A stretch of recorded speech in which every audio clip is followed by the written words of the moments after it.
Most people assume that if you're born into the royal family, you'll never have to worry about rent.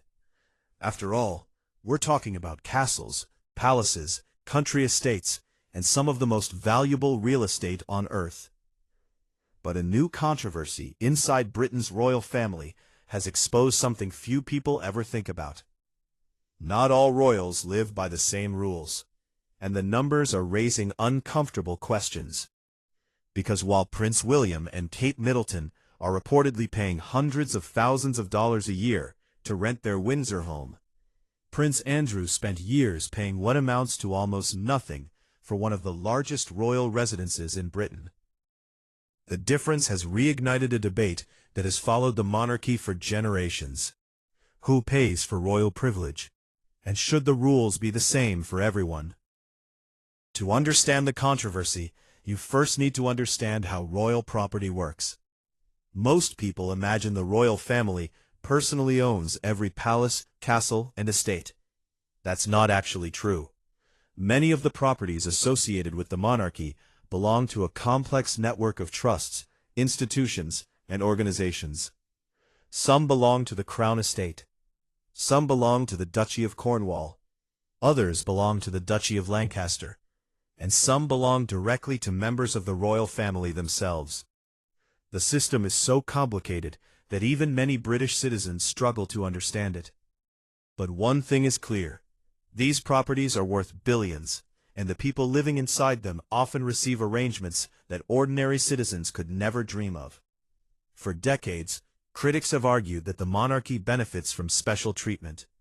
Supporters respond that the royal family performs public duties and that many of these arrangements have existed for centuries.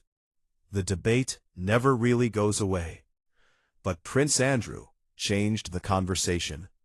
For years, Andrew was one of the most prominent members of the royal family.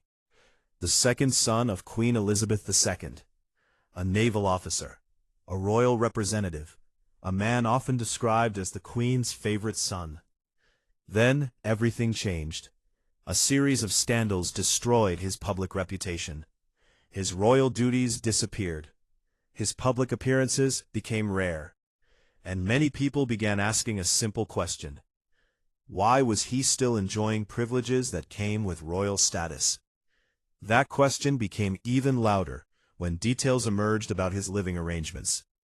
Andrew has lived at Royal Lodge, a large estate located in Windsor Great Park. The property is enormous, much larger than the homes occupied by many other senior royals.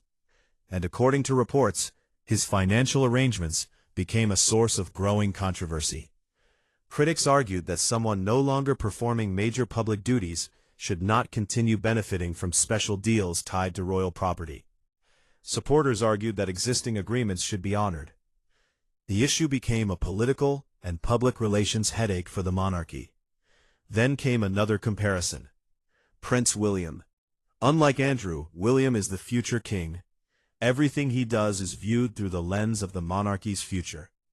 And that's where the rent story becomes important. Reports indicate that William and Catherine are paying a substantial rent for their family home in Windsor.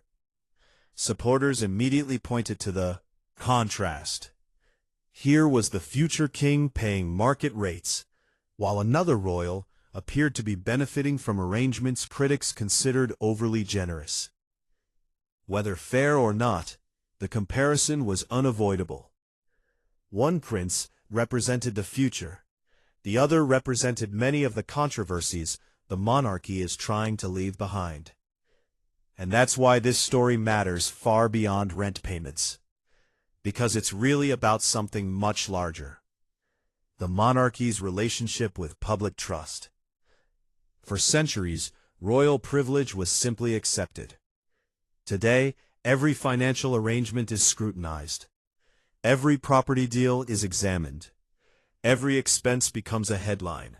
And every perceived double standard creates a problem. The British monarchy survives because the public allows it to survive. That means public confidence matters. A lot. The challenge facing King Charles is proving that the institution can adapt to modern expectations. Transparency, accountability, and fairness. Those are words people increasingly expect to hear when discussing public institutions, including the monarchy. That's why stories like this generate so much attention. It's not really about rent. It's not even really about Prince Andrew. It's about whether one of the oldest institutions in the world can convince people that the rules apply equally to everyone. Because in the eyes of many critics, two princes appeared to be living under two very different systems, one paying hundreds of thousands of dollars, the other benefiting from arrangements that many ordinary people could never access. And whether that's a fair comparison or not, it's a comparison that the royal family now has to answer. Because in the modern world, privilege is no longer hidden behind palace walls. The public wants receipts, and now they're starting to see them.